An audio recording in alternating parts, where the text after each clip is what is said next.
부동산 구조대 장병찬입니다. 오늘은 5번째 강의입니다. 오늘의 강의는 상가 임차인이 보증금 인상에 대해 반드시 알아야 되는 것입니다. 매우 중요한 내용입니다.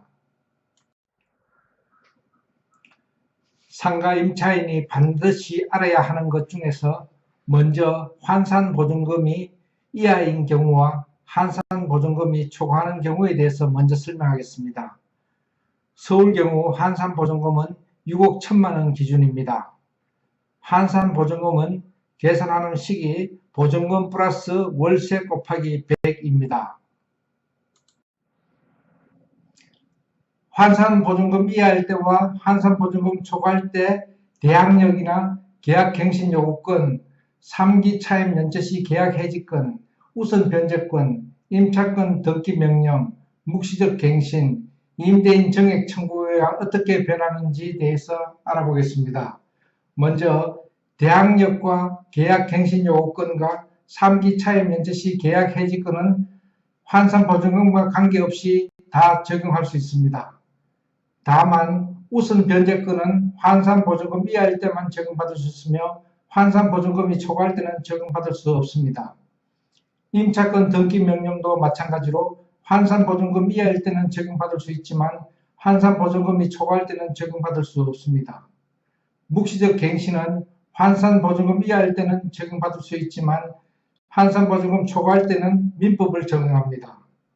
임대인 정액 청구는 환산보증금 이하일 때는 상한이 5%로 묶여지지만 환산보증금 초과할 때는 상한이 제한이 없습니다.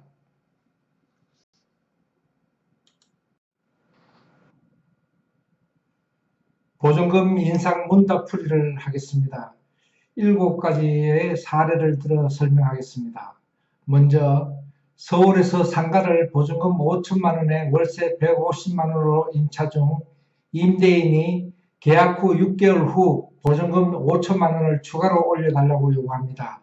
이때 어떻게 하겠습니까? 먼저 임대인은 임대차 계약 혹은 보증금 정액 후 1년 이내에는 보증금을 정액 청구할 수 없습니다. 1년이 지나 정액 청구를 해도 약정한 보증금의 5%를 초과할 수 없습니다.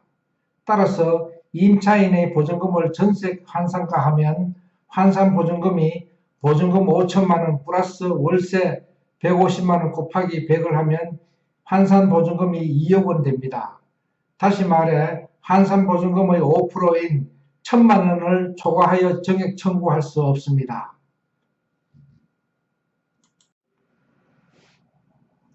보증금 인상 문답 2번째 사례입니다. 환산보증금이 기준금액을 초과하는 경우 서울 경우에는 6억 1천만 원 초과하는 경우입니다. 불리한 점은 무엇입니까? 우선 면제권과 임차권 등기 명령은 적용되지 않습니다. 둘째, 묵시적 갱신은 상가 임대차 보호법이 아닌 민법을 적용받습니다. 셋째, 임대인 정액 청구권은 임대인이 얼마를 올려도 제한 없습니다. 보증금 인상 문답 3번째 사례입니다. 보증금 인상 재계약 때 보증금을 안전하게 지키려면 어떻게 해야 할까요? 첫 번째, 원계약서, 당초 계약서와 별도로 정액분 계약서를 작성하는 경우 정액분 계약서를 작성한 후 즉시 확정일자를 받습니다. 확정일자를 받는 날부터 정액분에 대해 후순위 권리자보다 우선 변제를 받습니다. 둘째는 기존 계약서, 당초 계약서에 특약으로 재계약으로 명시하는 경우는 반드시 정액분에 대해 확정일자를 받고 특약사항에 기존 계약의 연장 계약이라는 점과 정액된 금액을 명시합니다. 예를 들어 보증금 3천만 원을 정액하여 재계약하는 조건이며 기간은 2018년 몇월 며칠부터 2020년 몇월 며칠까지로 한다 라고 적으면 되겠습니다. 보증금 인상 문답 4번째 사례입니다. 보증금 인상 재계약 때 계약서를 새로 작성하는 경우는 어떠한가요? 이것은 매우 위험한 짓입니다. 보증금 전체를 잃을 수 있는 가장 빠른 방법입니다. 대형 사고입니다. 둘째, 계약서를 쓰는 시점으로 순위가 밀리므로 선순위 건저당권이 있다면 그들보다 후순위가 되어 보증금 전체를 잃을 수 있습니다. 매우 위험한 짓이기 때문에 절대로 해서는 안 됩니다. 보증금 인상 문답 5번째 사례입니다. 보증금 인상 재계약 때 정액으로 인하여 확정일자를 새롭게 받으면 당초 계약서의 확정일자는 무효인가요? 당초 계약서의 확정일자가 무효가 되는 것은 아닙니다. 당초 계약 당시의 확정일자는 당초 확정일자 받은 날 기준으로 보호를 받습니다. 또 새로 정액한 보증금은 새롭게 확정일자를 받은 날 기준으로 보호받습니다. 다시 말해 두 번의 보증금을 각각 보호받습니다.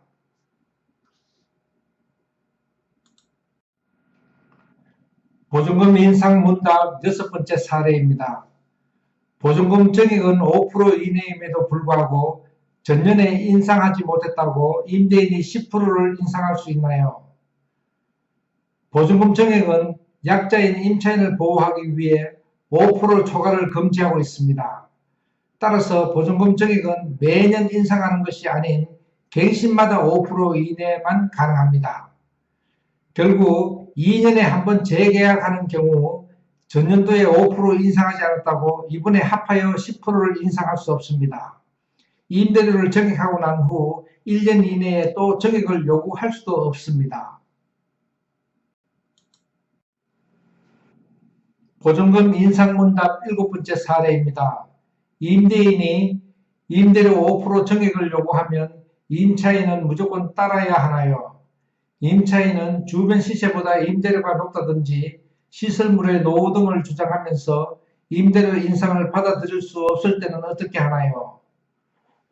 임대료 인상이 임대인과 임차인 간에 서로 합의가 되지 않을 경우 법원에서 그 금액을 확정합니다. 효력은 판결한 시점부터 임대료 인상이 적용하는 것이 아니라 임대인이 임차인에게 임대료를 인상하겠다고 통지한 것이 임차인에게 전달된 시점부터 적용합니다. 부동산 구조대 개설 기념 1차 이벤트를 실시합니다. 지역 부동산과 지역 명칭 도메인을 119명에게 선물해 드리겠습니다. 2월 22일 날 발표하겠습니다. 먼저 전국 지역 부동산 명칭 도메인입니다.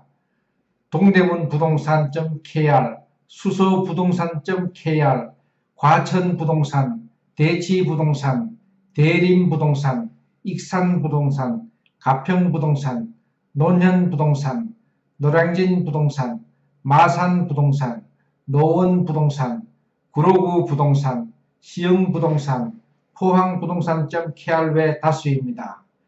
그리고 지역 명칭 도메인으로서는 군자, 개포, 용산동, 상도동, 왕십리, 덕적동, 이천동, 세곡동, 여의동, 아현동.kr 외 다수입니다.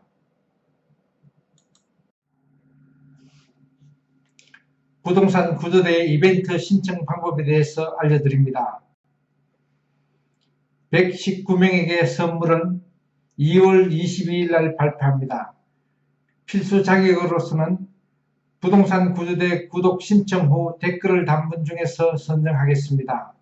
신청하는 곳은 부동산 구조대가 지정하는 메일 주소로 신청하시면 됩니다. 신청 내용은 첫 번째, 도메인을 양도받을 분의 성명이 필요하며 두 번째, 도메인을 양도받을 분의 메일 주소와 관리자 메일 주소가 필요합니다. 양도받을 분의 메일 주소와 관리자의 메일 주소가 같을 수도 있습니다. 메일 주소가 필요한 이유는 양도가 메일 주소로 이루어지기 때문입니다. 세 번째, 119개 도메인 중에서 1, 2, 3 순위를 지정해서 신청해 주시기 바랍니다. 마지막으로 119개 도메인 공개는 2월 12일 날 하겠습니다. 이때 일부 공개된 것과 6천여 개를 공개하겠습니다.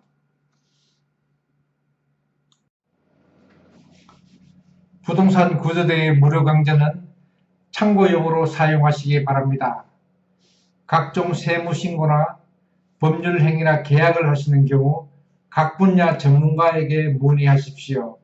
부동산 구조대는 이 강자에 대해 어떠한 민형사적 책임을 지지 않습니다.